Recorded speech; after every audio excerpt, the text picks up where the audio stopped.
So, property investors, how do you know if a deal is a good deal?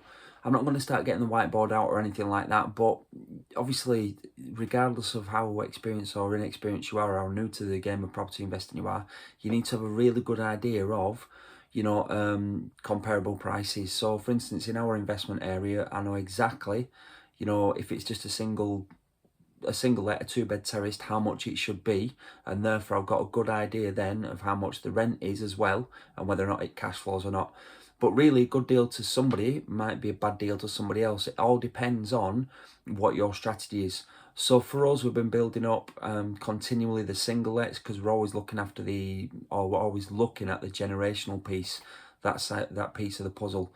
So some of our single lets, I think our worst performing one now is £186 per calendar month cash flow. However, we've had that 16, 17 years now.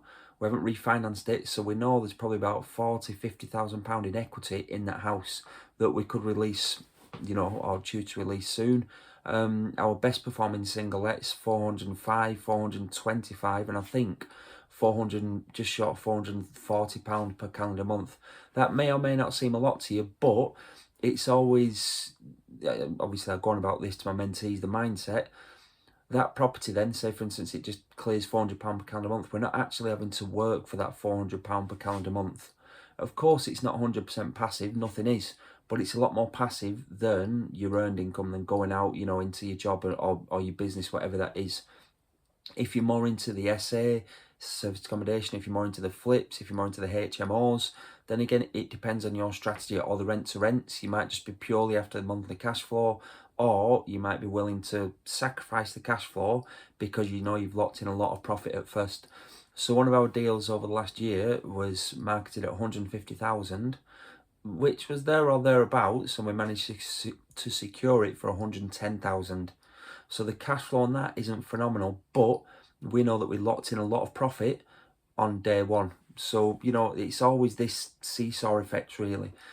So if you're attending networking meetings, if you're going to seminars, if you're going to courses, whatever it is, somebody will go, this is an amazing deal. No, don't bother with that. Bother with this deal.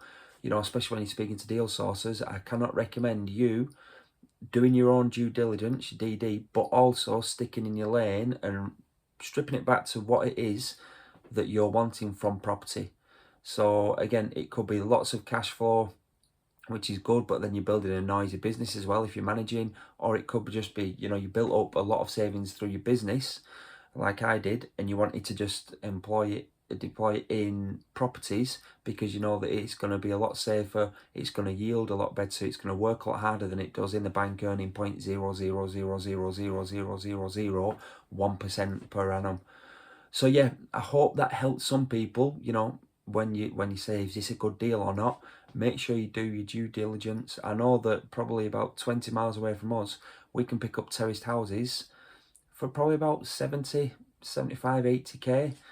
But when you look at the rental side of it, especially if it's a single let, there's a lot more available in that area and they tend to stay on the market a lot longer. Whereas the ones that we purchase in our investment area, especially one investment area, as soon as the sign goes up, as soon as it's online, they're inundated with decent inquiries, because that's the main thing.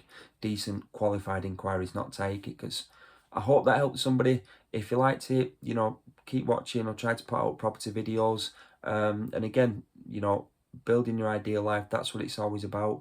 You don't want to be building a stressful, noisy business where you're working 70, 80, 90, 100 hours a week. I know that's like sacrificing your weekends, missing your kids' birthdays and so on. So yeah, it's all about you building your ideal life. Keep enhancing your mindset, keep improving your business, and keep increasing your wealth. Good luck, everybody. Just keep taking steps further forward. Take care.